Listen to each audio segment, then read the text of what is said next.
মহেশতলায় বাড়ির ভিতর থেকে বৃদ্ধা মায়ের পোড়া দেহ উদ্ধারে চাঞ্চল্য। আটক ছেলে। মাকে খুন করেই কি দেহ লোপাটের চেষ্টা ছেলের, উঠছে প্রশ্ন। ঘটনাটি দক্ষিণ 24 পরগনার মহেশতলা পৌরসভার 35 নম্বর ওয়ার্ডের সারেঙ্গাবাদ রোডের চণ্ডীতলার ঘটনা।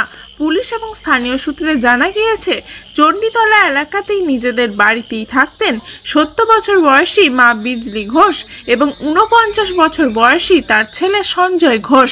প্রতিবেশীদের দাবি, ছেলে সঞ্জয় ঘোষ মানসিক ভারসাম্যহীন।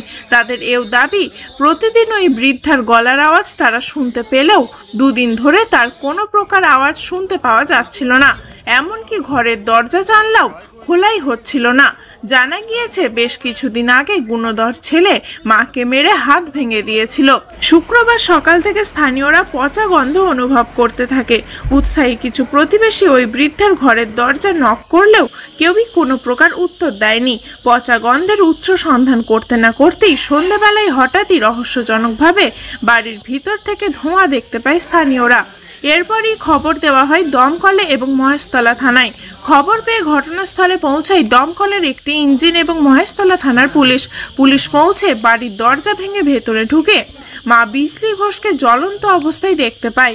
দমকল কর্মীরা তড়িঘড়ি আগুন নিয়ন্ত্রণে এনে দেহ উদ্ধার করে হাসপাতালে নিয়ে গেলে চিকিৎসকরা তাকে মৃত বলে ঘোষণা করে। ঘরের ভিতর থেকেই ছেলে সঞ্জয় ঘোষকে আটক করে নিয়ে যায় মহেশতলা থানার পুলিশ। ঘটনার খবর চাউর হতেই এলাকায় ব্যাপক চাঞ্চল্য ছড়ায়। ঘটনা, ওদের তো সব জানলা কাপাট বন্ধ থাকে, আমরা তো কিছু বুঝতে পারছি না, কিন্তু গন্ধ খুব একটা পচা গন্ধ আজকে সকাল থেকে বেরোচ্ছিল। তো আমরা ওই জন্য পাড়ার লোকেরা এমনি, ওরা জানলা কাপাট কেউ খোলে না। কিছুদিন আগে একবার মেরে মাথা ফাটিয়ে দিয়েছিল ওই কাকিমাকে, তখন পুলিশ এসেছিল, ও ছেলেই মেরেছিল।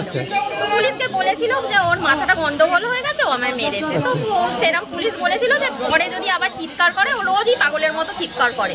এই 3-4 দিন একদম স্টপ, কিছু চিৎকার করে। এবার আজকে দেখলেন?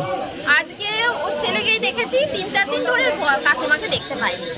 ওই জন্য আমরা পাড়ার লোক মিলে ভেবেছি যে একটা গন্ধ কিরম ছাড়ছে, তো ওদের বাড়ির কেউ খোলে না দরজা, গেলেও আমরা খোলে না। তো আমরা সবাই মিলে, বৃষ্টি হচ্ছিল তো ভেবেছি যে যাব, সকাল হলে যাব। তো তার মধ্যেই সন্ধ্যেবেলা এইসব কাজ। এই আগুনটা কখন জ্বালিয়েছে? আগুন ওই 6টা-7টার দিক থেকে, 7টা, হ্যাঁ 7টার দিক থেকে খুব চলেছে। ছেলে ভিতরে ছিল? ছেলে তো ভেতরে। আপনার নাম? আপনার নাম? শম্পা সামন্ত। 8টার পর থেকেই পোড়া পোড়া গন্ধ ছিল। আমরা এই আশেপাশে বাড়ি সবাই বাইরে বেরিয়ে আসতে দেখা যায় বাড়ি থেকে পুরো ধোঁয়া বেরোচ্ছে। তারপরে পুলিশ দমকল খবর দেওয়া হয়েছে, ওরা এলো 10টার পর। তারপরে সব ভেঙে ভেতরে ঢুকে দেখা ভেতরে আগুন জ্বলছিল, বডি ছিল। ছেলে তখন কোথায় ছিল? আমরা তো বাইরে থেকে কিছু বুঝতে পারিনি।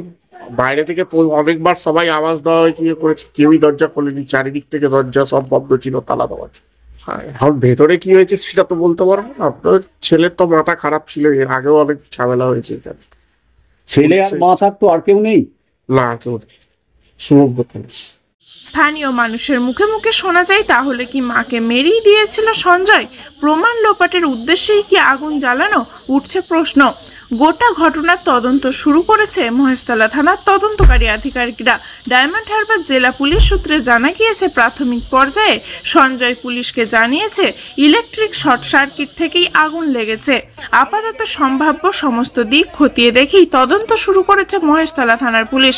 মহেশতলা থেকে টিনা রায়ের রিপোর্ট, খবর 7 দিন।